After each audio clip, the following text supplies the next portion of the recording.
Welcome to the Supreme Love Project, where you learn to love supremely so you can live supremely. This is a Power Hour. This is the place where you can get the information you need to heal the terrors in your soul and launch a revolution in your life. Get ready. Take notes. Now here's your host, Janine Staples.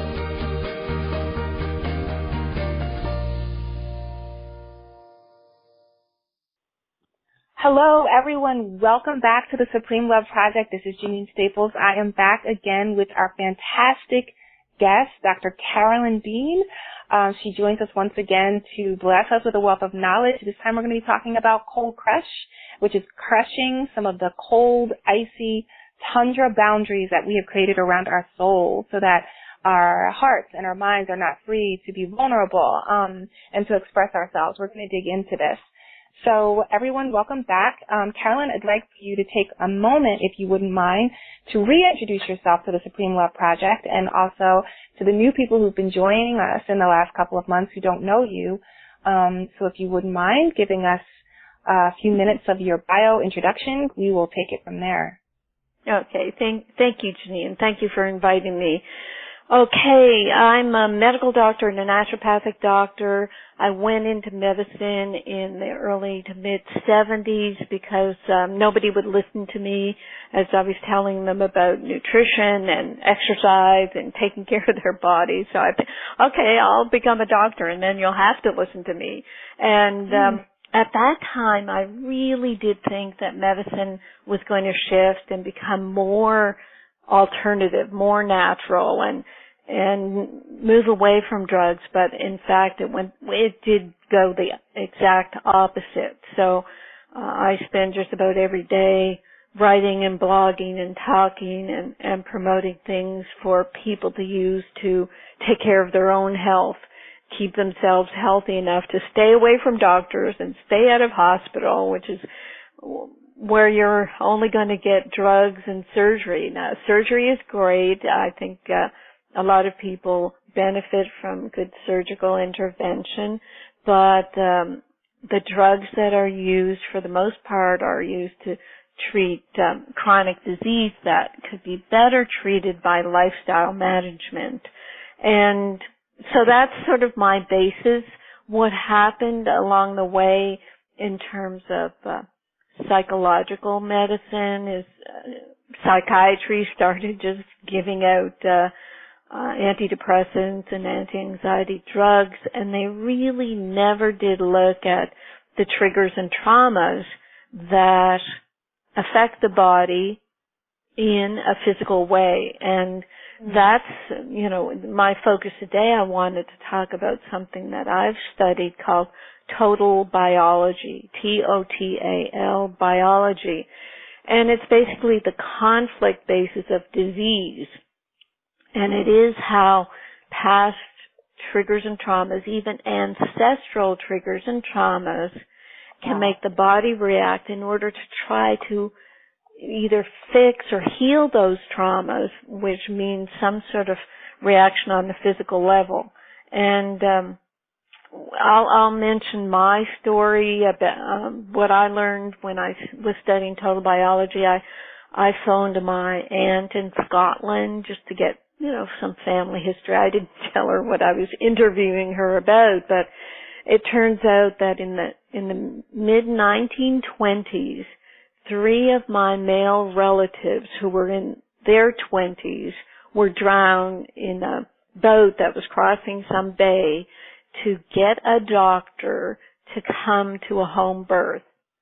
So they drowned. Wow. And in my world, your cousins. Did you say 3? Well, it would have been like great cousins in the 1920s. Mm-hmm. Well, that's not that long ago, but yeah, 3 of my male relatives. Yeah. Right. And how that relates to me in my world is I was deathly afraid of water. I couldn't go in the ocean. I didn't know how to swim. If I was in a shower, I'd keep my face out of the shower because if shower water got on my face or on my eyes and nose, I would panic. So it was an extreme terror reaction to water. If we went to the ocean, my husband would ask, bring me out a bit. If a wave came along, I would just go crazy. I was so afraid that I would drown.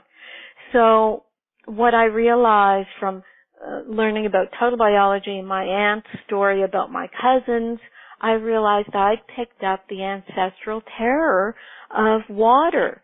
And how did that manifest? Well, I almost drowned a couple times when even into my early 20s, I remember my last near drowning. And then in medical school, I think I was like 24 or 25, I said, man, you're going to become a doctor and you don't even know how to swim and you're afraid of water. That's really stupid. And so I forced myself into the nurse's residence pool, forced myself to put my head, in the water a little bit, and then I taught myself how to swim, and I kind of got over that part. At least I knew how to swim.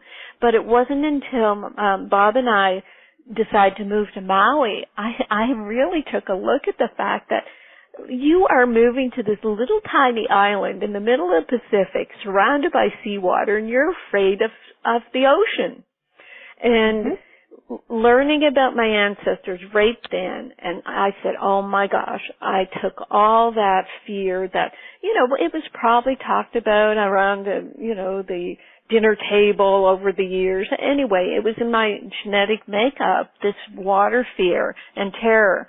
So when I got the story and intellectually realized, and then emotionally I started really dropping the fear when at the beach here in Maui, I'd see these little 2 and 3-year-olds just happily jumping in and out of the water, getting, bowled over with a wave and getting up laughing. And I said, man, I've just got to get over this. So I started swimming. I would put a boogie board tied around my wrist and go out. And seriously, I swim over reef sharks and don't even bat an eyelash.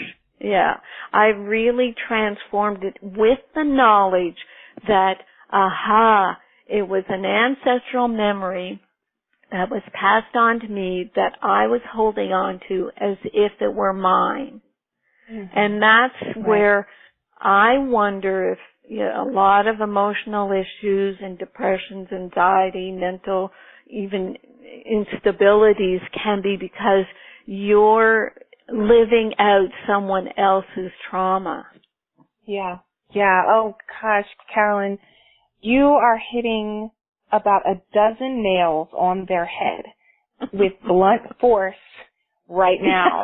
I recently, my book, The Revelations of Asher, just came out in 2016, and I use the framework that I use has something to do with memory work. I didn't even realize it at the time when I was building my methodology to do the work, but it is something to do with memory work. I talk about what I call fragmented cells. It's the 7 fragmentations of our cells if we're broken out into pieces, and they're essentially our emotive centers. What I did was I personified each of the 7, and I let them tell the stories of a group of Black women who had experienced terror in love. And what I discovered is memory work, because we had to, the 10 women, when we were telling our stories, the fragments of ourselves that had the deepest connection to any particular story were really the parts of us that were telling it with the most force. And really now I understand our fragmented selves do bear ancestral memory. They absolutely bear ancestral memory. When you talk about the water and your fear of the water, and how you didn't know where it came from, it wasn't something, and see, the thing that's so interesting about ancestral memory and what you're calling total biology is that some of the fears are so common socially that one might miss the fact that they're anchored in ancestry. You could sort of say, oh, well, sure, lots of kids are afraid of the water. That doesn't mean that you have some ancestral tie, and you can sort of brush it off. Well, for me, I was raised in a collection of women who idolized men, and there are stories from my past, and I come from a very matriarchal center, lots of healthy marriages in my family, but men were idolized and placed on pedestals. And I can tell you stories, but I won't get into it. The point is, I have similar stories to your fear of water. I can think of ancestral stories. I've heard stories of great-grandparents, great-aunties who forsook everyone for a man, or abandoned family for a man, or denied career education for a man. And so when I came along, I'm a careerist, I'm an intellectual, I'm a world traveler, I'm enterprising, I'm entrepreneurial, I've got all these things going for me, and yet I had this thing where I would, and I think I missed it because it wasn't consistent, it was sort of random, it would just sort of pop up, where there would be a man for a season of my life where I would put on this amazing pedestal and just attach and ascribe this need for him and elevate him like a god and say he's the best thing since oxygen. And I used to actually say to myself, where is this coming from? Because 6 months ago, I didn't have this thing. It just sort of popped up in my soul, and I realized it's an ancestral memory. It's a residue that I was bequeathed, that was given to me, that was passed down through my blood, through my consciousness. It's etched into my DNA, and I have had to do work.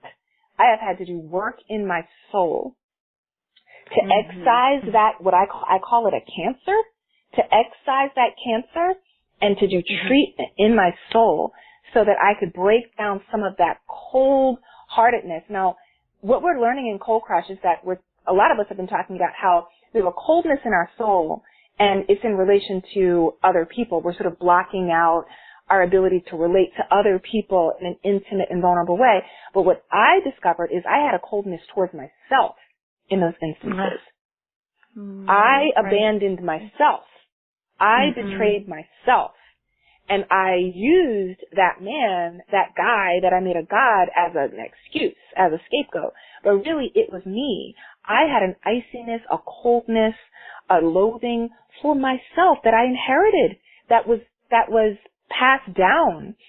And once I got it, Carolyn, once I figured out that was an ancestral wound, it gave me a clue about how much I needed to work in that area to heal that wound. I knew that a bunch of positive affirmations were not going to cut it. I knew that giving myself a makeover was not going to cut it. New makeup and a new hairstyle was not going to cut it. I needed to go into my soul, into my skin and my soul, my deepest belief systems, and excise that wound. And so I resonate completely with what you're talking about. So how is it that, so tell us again, I mean, you've already talked about this. You taught yourself how to swim. You use baby steps to go into this new phase of a relationship with water. How would you suggest other women get in touch with this idea of total biology and understanding ancestral wounds? How do we know? Well, I think you said it earlier, Janine. You're in the middle of an emotion, or in some sort of feedback comes to you, and you think, gee, that's not really me. Why on earth am I doing this? Just the first nudge to yourself that, wow, this doesn't seem right. Then, you've got to look at, well, what may I be picking up from somebody else? What, as you say, residue with your story about the man comes first.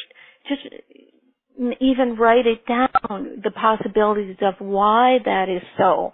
I mean, is it because you feel vulnerable and you want a man's protection, you want a man's money, all the cliche things? How much of that have you adopted? And even, heaven forbid, the horrors of what happened with bringing your ancestors across from Africa, and in terms of water, all the drownings and the death and all the, needing to find maybe a male on the ship who would protect a female or a child, and just the incredible situation that, no human being should have to go through. Well, some of that is carried along and creates this, constant tension in the Black community, I hear about heart disease and high blood pressure are very common. Well, why is that? Is there, a cultural tension that just can't be dropped so easily because all the trappings of what happened back then are still in evidence now? So how can you abandon your self-preservation and your hypervigilance and just, be calm and relaxed? No, you've got to recognize I'm hypervigilant for a good reason. And so writing all that down, I don't like loud noises. And I actually think I made myself deaf because of that. I used to have a hearing condition, but I just a few weeks ago had some surgery, and I'm ready to accept the fact that I can take the loud noises. So why don't I like loud noises? When I look back into my history, my grandfather, who was a photo engraver and an inventor, he worked with a lot of metals, including mercury. And I'm pretty sure he had mercury poisoning and became mad as a hatter. And I think he created, some trauma and violence around him. I can hear the slamming of doors even though I might not have even been born. So these things, they build in our psyche. The womb hears. Our ears in the womb hear what our parents are saying, the love or the violence, the words that say, well, I think we should abort. That is heard. A child is born knowing that they're not loved on some deep level. How do they get over that? And how you get over that is you say, day to day, human beings do the best they can. And sometimes the best they can is not perfect. It will never be perfect. And if we're living our lives thinking we should have perfection and everything should have been perfect, then that it's not realistic for one thing. And, you create a certain forgiveness pattern and certain understanding. And because that's how it has to be. We kind of have learned in our society to idolize a beautiful childhood. I don't know if anybody has a perfect childhood. Some people do better with it than others. I mean, there are twin stories where in the same environment, one twin will grow up to be a scholar and a Nobel Prize winner, and the other will grow up to be a criminal. It's just, it's how we interpret the world around us. Anyway, I'll just stop there. But yes, it is pretty awesome what we can manifest. Oh, let me just give a couple of books that these are the books. There's no real total biology books, but the information in some of these books can be very helpful to people to understand what we're talking about. One is Biogenealogy. It's by an author named Patrick Obissier, Obissier, and it's Biogenealogy, Decoding the Psychic Roots of Illness, Freedom from the Ancestral Origins of Disease. Second one is Gabor Mate, Gabormate is the author, and he's written a book called When the Body Says No. And another interesting one is called Cancer is Not a Disease, It's a Survival Mechanism. And that's by Andreas Moritz, Moritz. Now when cancer is like a, household word, it's so, terribly common. I really take offense at all the cancer, I call them cancer ads on television, where they're advertising these cancer clinics. It's almost like, when you get your cancer, you can come to us. They're almost, making sure everybody understands, well, you're going to get your cancer, so you better be prepared. And it's ridiculous. Right. And, with even something like cancer, total biology actually came out of cancer motif.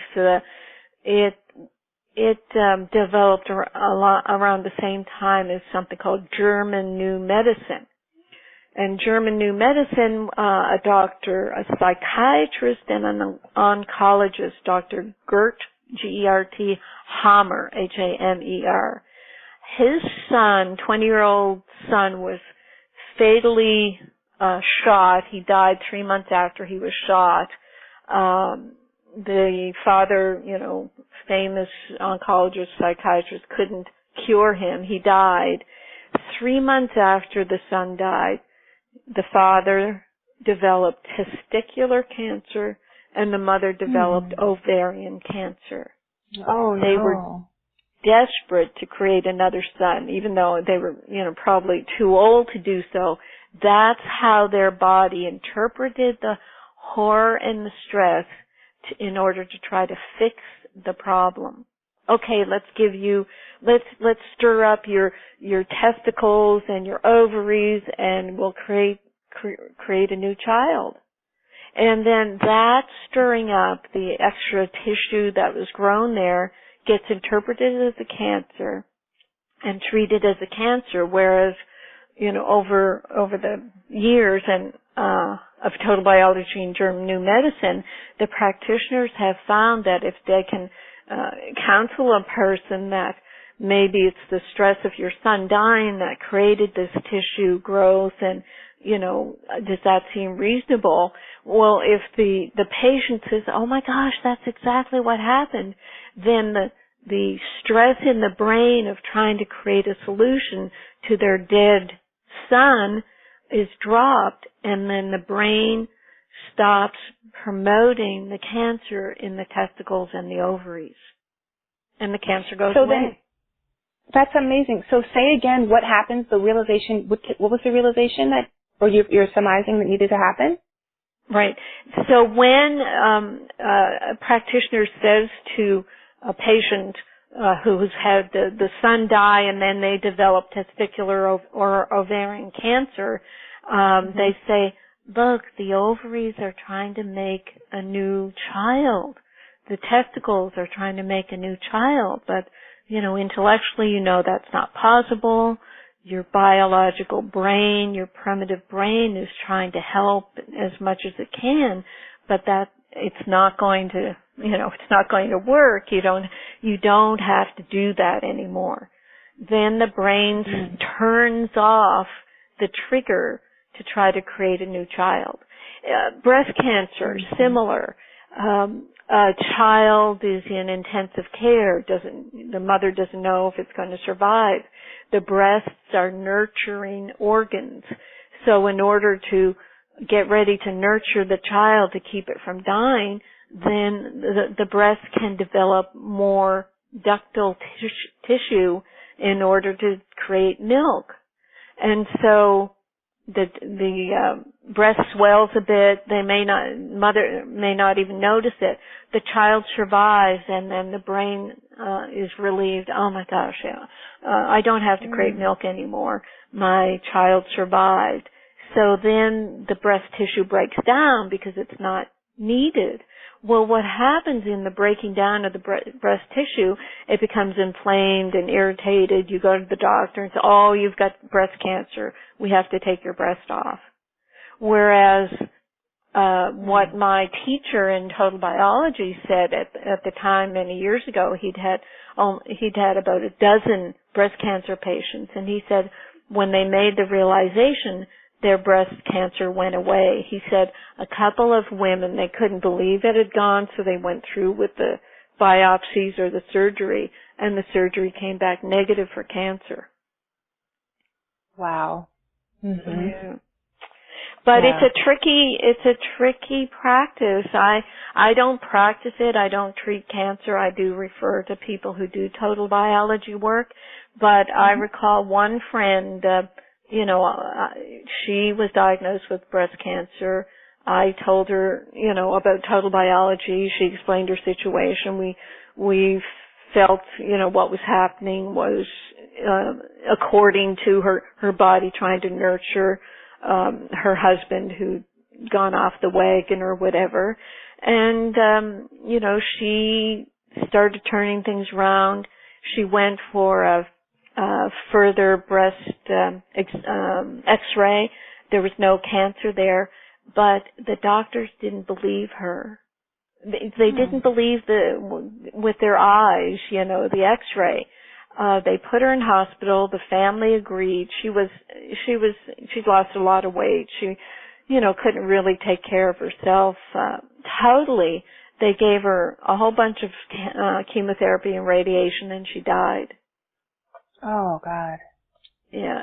So people won't believe you if you have a miracle cure.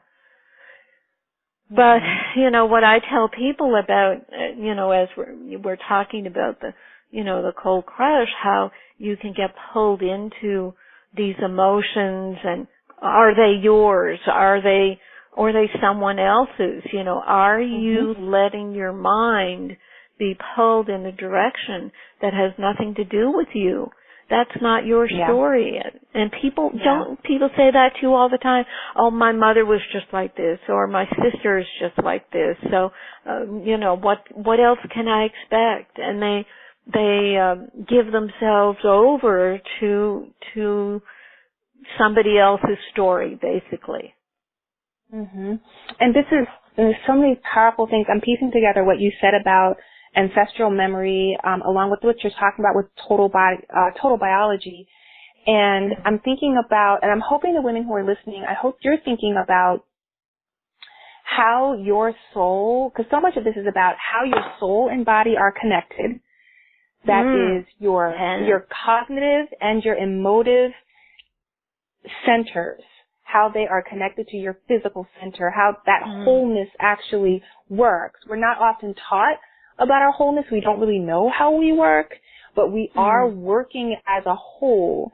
And then that other part is that spiritual and supernatural connection, which is very mysterious, but it has to do with like what you're talking about with this primitive, basic sensibility.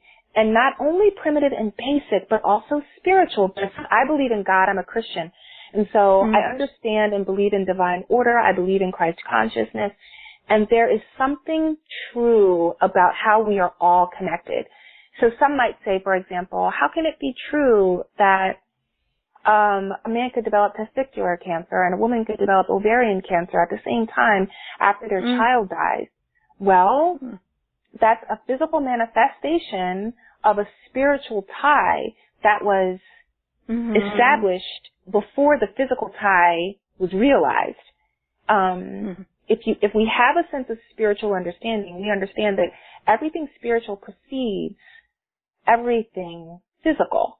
Everything that is super precedes the natural. And so some of that mystery we're never going to understand, and it's not about me or Carolyn explaining it so that we get it, but there's a real benefit to believing that it's true. There's a real benefit to believing that it's true. Because when you believe that it's true, that spiritual manifestations have precedence of physical manifestation, there's so much more you can do to crush that cold in your soul, that icy tundra that you are anchored in. Because that tundra is blindness, and it is stubbornness, it is a cauterization of the soul, it's coldness, it's a detachment that you can't afford. As a woman, we cannot afford to be ice cold.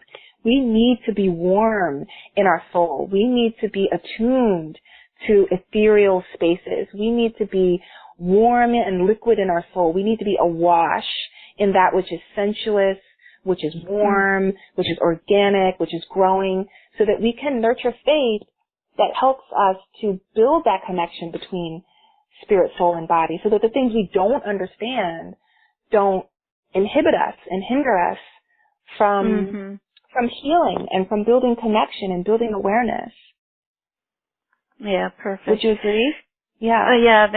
That's wonderful. Yes, because when we live our lives as if we're in this 3D world, actually, as if we're 2D, and actually we probably have a 6-dimensional world, and we limit ourselves by not allowing ourselves to be accessible to the larger possibilities. Yeah, we just totally limit ourselves. And that's where the scientific model came in and started crushing us, where it said we only believe what we see and what we can measure and what's reproducible, and it just denied everything else, and it created the type of medicine now where they separate the mind and the body totally. Right.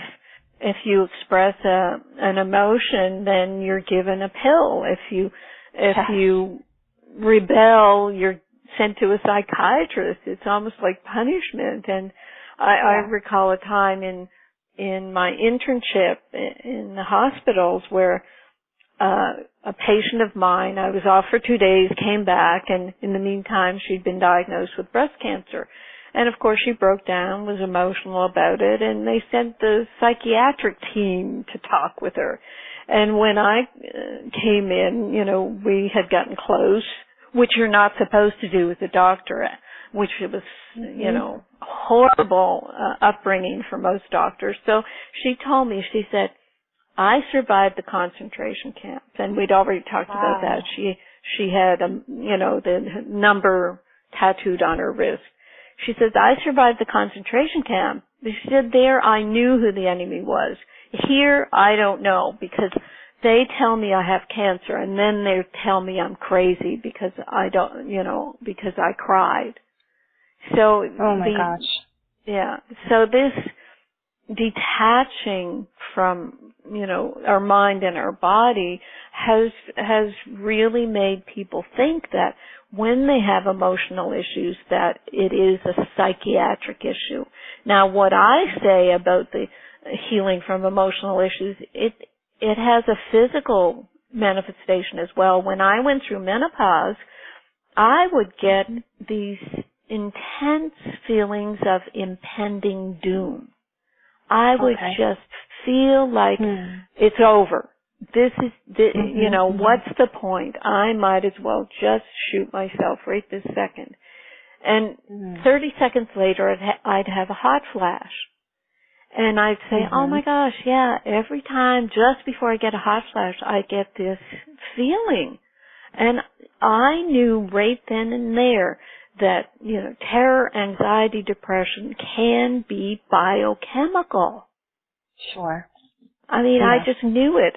And, the doctors, they began to say that too at a certain point. Oh yeah, it's biochemistry. We'll give drugs and we'll suppress this and we'll enhance that. We'll give this synthetic thing. And they totally mucked around with our brains, but there's a biochemistry at work that can be balanced with, in my world, minerals and, certain good diets, etc.